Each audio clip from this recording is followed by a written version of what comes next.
guys, I'm Maria Brown. Welcome back.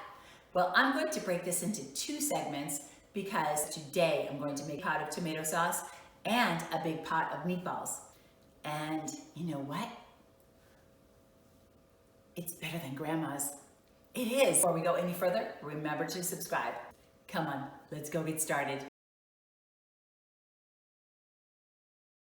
I'm going to give you the base recipe that I use for making Italian tomato sauce. It makes approximately 6 cups. We're going to start with some extra virgin olive oil. You're going to need about 3 tablespoons of that, enough to coat the bottom of the pot. About a cup of finely chopped onion. Just eyeball it. That's approximately a cup. You're going to need about a tablespoon of garlic.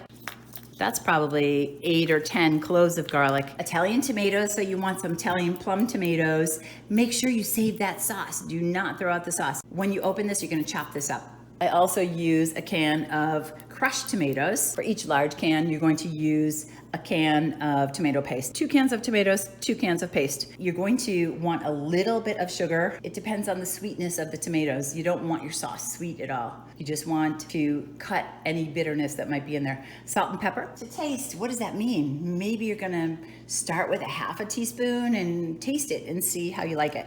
The dried herbs are probably better for cooking sauce for a long time. If you're making a fresh sauce, definitely you want only fresh herbs, but make sure that your dried herbs are as fresh as possible. We're going to use a tablespoon of oregano, tablespoon of basil, and 1 bay leaf. And again, make sure that they're all fresh.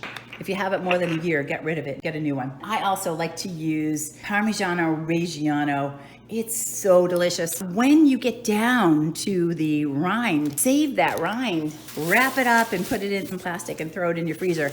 And then take it out when you're making sauce and drop that whole thing in. And that's beautiful. Look at that. There's so much cheese on there. It's really gonna flavor that sauce really well. I'm going to coat the bottom of this. That's about 3 tablespoons. Cook that over a moderate heat, like a medium heat. Once that starts to heat up, we're going to throw in the onion, and that is what's going to make your house smell so delicious. Put that onion in now, and we'll cook that for about 7 or 8 minutes until it's translucent, and then we're going to throw the garlic in. We'll cook that for another minute. You want to stir this occasionally. You see how it's not brown, but the color has changed.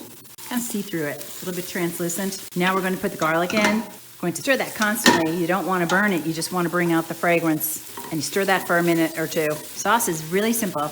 Okay, now put in your chopped tomatoes and the sauce that came with it. Do the same with your crushed tomatoes. Now you gotta go put your tomato paste in. I find it easiest to get the tomato paste out if you use a rubber scraper. It's hard to get in this little can. Get that out of there. Give those tomatoes a good stir, and then put in your herbs. Start with some oregano. We're gonna need about a tablespoon. I know that that's about a teaspoon, so I'm just gonna eyeball it. I'm gonna put in a few of those. Do the same with the basil. I'm going to put in a bay leaf. We're going to put in a little bit of sugar. I'm going to start with about half a teaspoon, and I can always add later. I don't want it too sweet. 1.5 teaspoons of salt. Grind some pepper in here. Stir that all up. Then we're going to throw in our cheese end and let that cook right in there. Now we're going to turn the heat up. We're going to just bring this to a boil. You want to make sure that you are not burning the bottom. The last thing you want to do is burn the bottom of the pot, because that whole burnt flavor goes through the sauce and it's going to ruin it. You'll be able to taste it. Keep stirring. Once you've got it at a boil, turn it down to a very low simmer. The longer you cook it, the more the flavor develops. We'll simmer it uncovered, and you do want to stir it occasionally. So you could cook this all day. If it starts getting too thick, you can definitely add water to it, and make sure you have it on your smallest burner. We do need to finish it at the end, but you can use this in 1 hour. I like to simmer it longer. It does get thick. I'll come back and I'll fill the tomato paste can with water and I'll pour that in. A word of caution, do not burn your sauce. So come back every 5 or 10 minutes and just give it a stir. That is a low simmer. You can see bubbles. A simmer means little bubbles. So this is a low simmer. I've got it on my small burner, as low as it will go. If it's doing nothing at all, you need to turn the heat up just ever so slightly. This sauce has been cooking for about 2 hours. Now, as far as finishing the sauce itself, what you want to do is give it a nice drink of extra virgin olive oil. Just swirl it around. Maybe that's a quarter of a cup.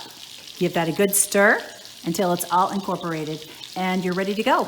And that sauce is going to be so delicious. Enjoy. Give me a thumbs up if you got anything out of that video and be sure to subscribe. Until next time, I'm Maria Brown. Thanks for watching.